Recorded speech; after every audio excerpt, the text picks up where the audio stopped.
Shalom Ibu Bapak semuanya, saya percaya Ibu Bapak semuanya dalam keadaan baik, sehat jasmani, sehat rohani, tetap dipelihara oleh Tuhan.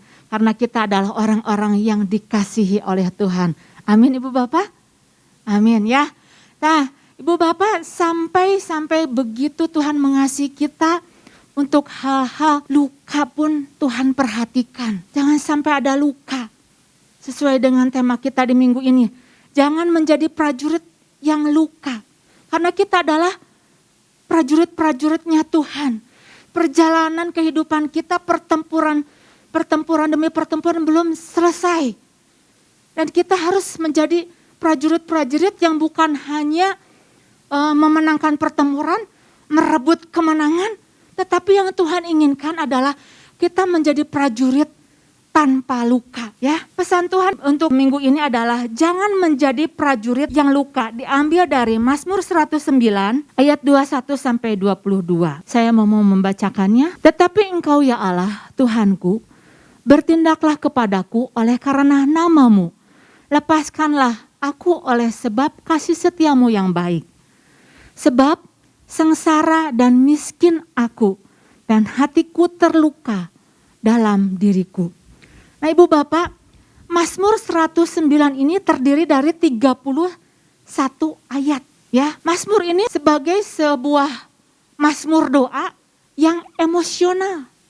Kalau Ibu Bapak baca gitu ya, dari ayat 1 sampai 31, Ibu Bapak bisa membaca dan kita bisa melihat suasana hatinya yang begitu emosional.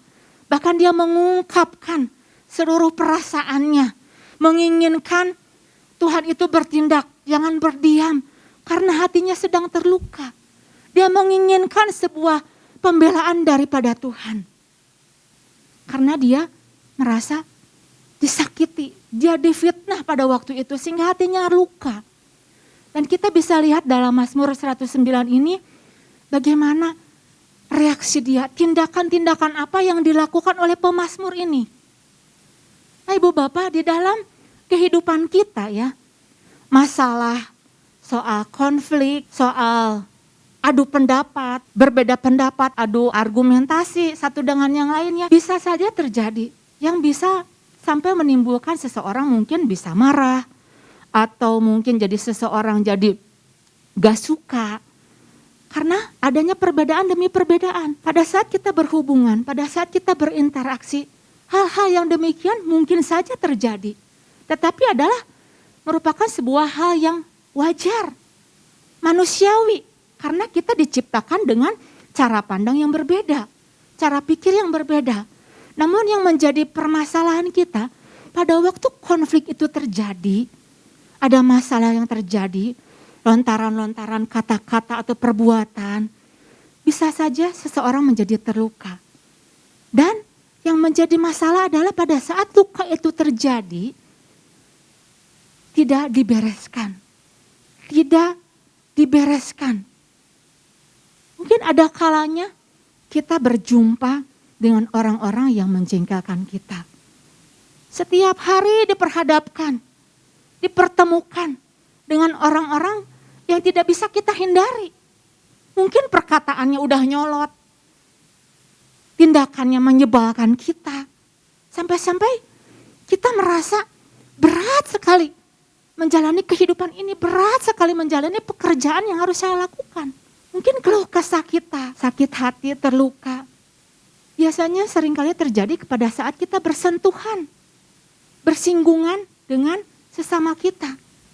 Bahkan ada orang yang mengibaratkannya, dalam satu piring itu ada sendok, ada garpu yang nggak bisa, yang nggak bisa dipisahkan dan akan bersentuhan, bersinggungan satu dengan yang lainnya. Nah hal-hal yang demikian mungkin nggak bisa kita hindari. Kita harus menghadapi orang-orang yang demikian menyebalkan kita, yang membuat kita menjadi terluka. Perjalanan kita menjadi sebuah perjalanan yang berat sekali. Berat karena apa? Seringkali dilukai, seringkali terganggu dengan kata-katanya. Jadi perjalanan kita tersendat-sendat Karena gangguan demi gangguan. Boro-boro kita mau perang. Yang keinget kata-kata dia. Mana bisa. Atau melemahkan kita. Merendahkan kita. Nah, di titik inilah pada saat kita terluka dan kita tidak membereskannya. Iblis ambil bagian. Kalau iblis tidak bisa menggagalkan rencana Tuhan, maka dia akan ganggu kita dengan luka-luka. Entah lama, entah yang terjadi yang tidak dibereskan. Dia akan ganggu perjalanan kita. Sehingga perjalanan kita menjadi perjalanan yang tersendat-sendat. Gak bisa meraih kemenangan secara maksimal. Itulah bagian dari tugas iblis. Yohanes 10 ayat 10 dikatakan bahwa iblis datang untuk mencuri, membunuh, dan membinasakan. Sedangkan kita sebagai prajurit Tuhan, tugas kita adalah merebut setiap kemenangan dan tetap dalam keadaan gagah perkasa tanpa lemah, tanpa menjadi luka. Nah, hal ini yang saya mau membagikannya buat ibu bapak. Kalau kemarin Bapak Gembala sudah menyampaikan pada waktu kita terluka, kita datang pada Tuhan. Dua hal, akui bahwa kita terluka. Kita membutuhkan Tuhan, membutuhkan pemulihan. Dan kemudian akui, deklarasikan. Jangan sampai ada orang yang merusak identitas kita. Pagi hari ini setelah kita mengakui di hadapan Tuhan, apa yang harus kita lakukan ibu bapak untuk menjadi prajurit-prajurit yang gagah perkasa tanpa menjadi luka. Poin yang pertama yang saya mau membagikannya adalah memohonkan berkat Tuhan untuk mereka. Diambil dari Mazmur 109 ayat yang ke-28. Biar mereka mengutuk, engkau akan memberkati. Biarlah lawan-lawanku mendapat malu, tetapi hamba-Mu ini kiranya bersuka cita. Nah ibu bapak, memohonkan berkat untuk mereka yang melukai kita. Kalau memohonkan berkat untuk orang yang mengasihi kita, itu mudah. Apalagi kalau misalkan orang yang kita kasihi itu dalam keadaan dia bermasalah. Kita mudah memohonkan berkat. Engkau akan memberkati, kiranya Tuhan memberkati. Kita bisa memohonkan berkat untuk setiap mereka yang kita kasihi. Tetapi ini masalahnya, masalah pemazmur itu sedang dalam keadaan dia difitnah. Nah ibu bapak, mungkin dalam keadaan kita lagi emosinya itu lagi stabil ya, suasana lagi tenang. Dengan mudahnya kita bisa memohonkan berkat, berdoa untuk mereka yang kita kasihi. Kita bisa tersenyum dengan lebar, dengan mudahnya. Tetapi di sini pemazmur sedang dalam keadaan terluka. Dia sedang dalam keadaan dikhianati. Mungkin kita juga berpikir, ngomong sih gampang. Tapi ketika kita diperhadapkan mungkin tidak semudah kita melakukannya. Mungkin kita akan berpikir, mikir-mikir dulu apa yang harus saya lakukan. Tunggu dulu, boro-boro mau memberkati. Mengampuni aja susah, mendoakan aja gak mau, apalagi harus memohonkan berkat untuk mereka. Mungkin terlintas di dalam pikiran kita, memangnya saya gak bisa punya kemampuan membalas dia dengan kejahatan yang lebih hebat lagi? Apakah saya terlalu lemah untuk saya membalaskan kejahatan dia yang melukai hati saya? Mungkin ada pikiran-pikiran demikian masuk di dalam pikiran kita. Belum lagi sepertinya kita merasa menjadi orang yang gak berdaya, gak punya kemampuan. Nah ibu bapak, terkadang pada waktu kita dilukai, tubuh kita pun akan merespon. Entah mungkin dengan perkataan-perkataan yang berteriak, kasar, berusaha untuk membalaskannya. Belum ada orang yang sering membanting barang, membanting sebagai pelampiasan dia. Nah ibu bapak, inilah cara-cara bagaimana seseorang yang tidak dewasa. Banyak kesempatan yang bisa kita lakukan pada saat kita sebagai orang percaya untuk melampiaskan nafsu kita, untuk membalaskan. Tetapi pemazmur tidak melakukannya. Pemazmur tidak melakukannya, tetapi dia menyerahkannya kepada Tuhan. Dia datang kepada Tuhan, bahkan memohonkan berkat untuk setiap mereka.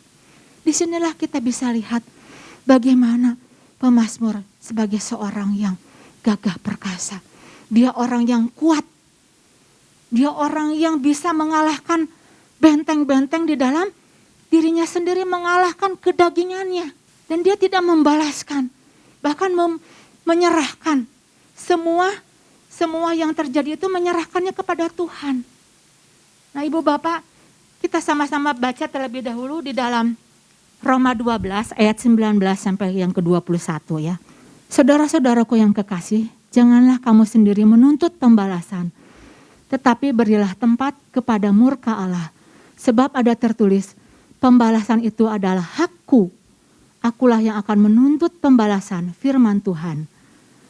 Tetapi jika seterumu lapar, berilah dia makan. Jika ia haus, berilah dia minum.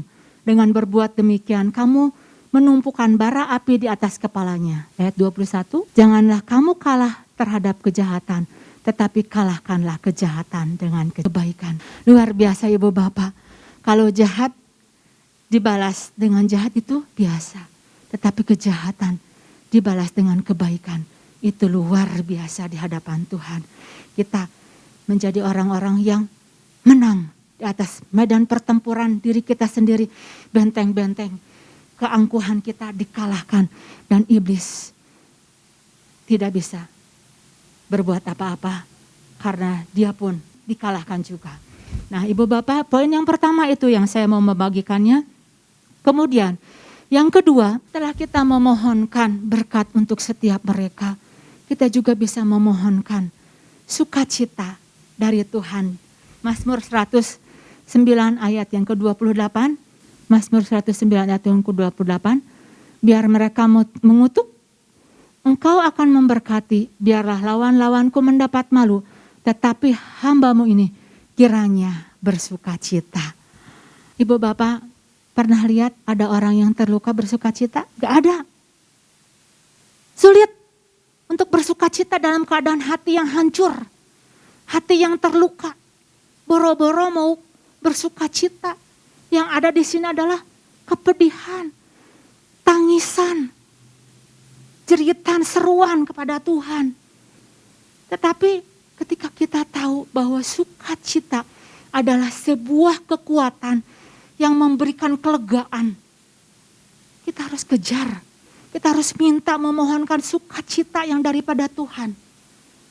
Karena orang yang bersukacita itu apa? Orang-orang yang bebas. Mereka merdeka.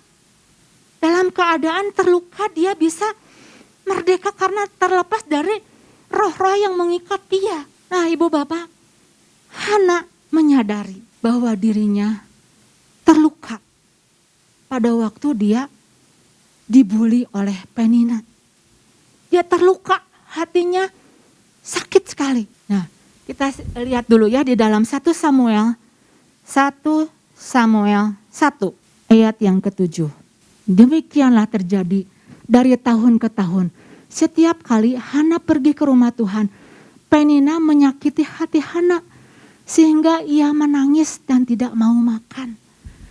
Dari tahun ke tahun Hana dibuli, disakiti sama Penina, hatinya sakit. Ayat yang ke-10 coba dikatakan apa? Ayat yang ke-10.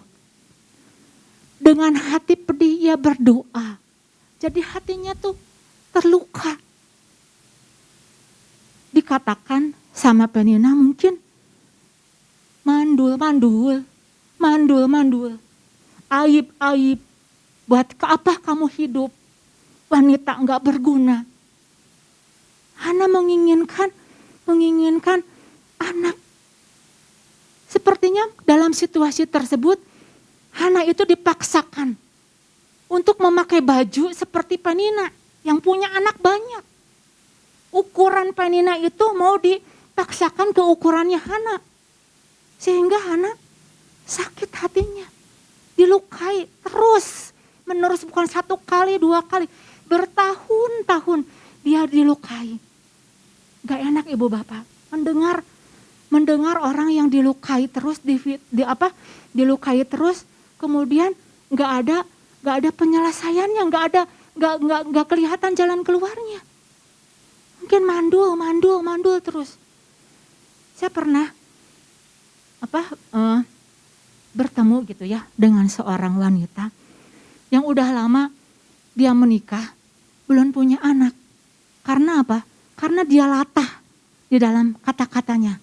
Jadi pada waktu dia konflik gitu ya, dia bilang ya udah kalau nggak punya anak nggak apa-apa gitu dengan sombongnya. Perjalanan waktu dia lama bertahun-tahun nggak punya anak, sampai dia dicemooh oleh mertuanya, oleh kakak-kakak iparnya. Dia berusaha dengan cara dia melakukan inseminasi, akhirnya gagal. Yang hanya dia lakukan apa? Hanya menangis. Pada waktu lukanya disentuh, aduh perih. Pada waktu lukanya disentuh lagi, nangis. Nah itu ibu bapak yang dilakukan oleh Hana.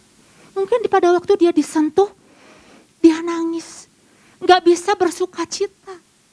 Bahkan dikatakan bahwa mukanya itu muram. Coba ibu bapak bisa lihat orang yang luka hati, mukanya itu muram. Gak bisa bersuka cita. Nah di saat-saat seperti itu, apa yang Hana lakukan? Hana datang kepada Tuhan. Dia membereskannya kepada Tuhan. Dia berseru kepada Tuhan dengan bercucuran air mata. Ayat yang ke-16 coba. 1 Samuel 1 ayat yang ke-16. Janganlah anggap hambamu ini seorang perempuan dursila. Sebab besar cemas dan sakit hati aku berbicara demikian lama. Jadi pada waktu Hana dilukai sehingga dia tidak bisa bersuka cita, dia datang kepada Tuhan. Dia ungkapkan perasaan dia. Dia ungkapkan luka-luka dia. Dia datang kepada Tuhan. Demikian lama. Lama artinya apa?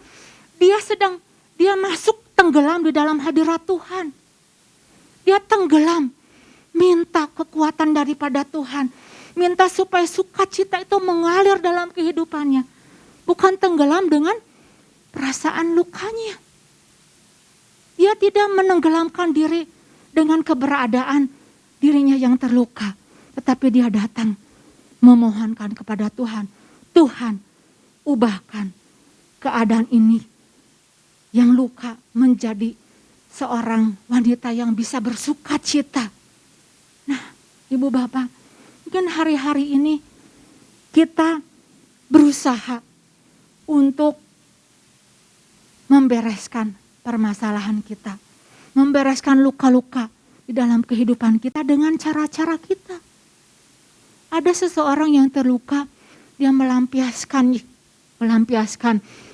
emosinya dengan makan yang banyak, makan yang enak-enak supaya terlepas sakit hatinya, supaya terlepas lukanya. Mungkin ada juga orang yang nonton terus, mencari sukacita. Dan hari-hari ini sukacita adalah menjadi sebuah produk yang dibutuhkan, yang dicari oleh orang-orang. Covid belum selesai, hati terluka, yang dicari apa? Orang cari hiburan, orang cari sukacita. Jadi sukacita dibutuhkan.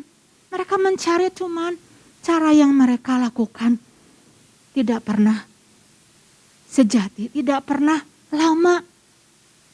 Hanya orang-orang yang datang kepada Tuhan, yang menunjukkan pandangannya kepada Tuhan, mereka adalah orang-orang yang memperoleh sukacita. Mazmur 34 ayat yang ke-6. Coba kita sama-sama baca. Tujukanlah pandanganmu kepadanya, maka mukamu akan berseri-seri dan tidak akan malu tersipu-sipu. Nah ibu bapak, ini bagian dari kita pada waktu kita mengalami kejadian demi kejadian, luka yang mau kita bereskan. Datang, tujukanlah pandanganmu kepadanya. Jadi kepada Tuhan, maka mukamu akan berseri-seri. Nah, ibu bapak luar biasa di sini ya ibu bapak. ketika kita tahu bahwa diri kita membutuhkan sukacita, karena sukacita adalah kekuatan yang membuat kita lega. Mari kita datang berseru kepada Tuhan, cari dan temukan, minta sukacita itu menguasai kehidupan kita. Demikian firman Tuhan. Mari kita lanjutkan perjalanan kehidupan kita terus sampai kita menjadi orang-orang yang tetap gagah perkasa dan meraih kemenangan tanpa menjadi luka. Tuhan Yesus memberkati.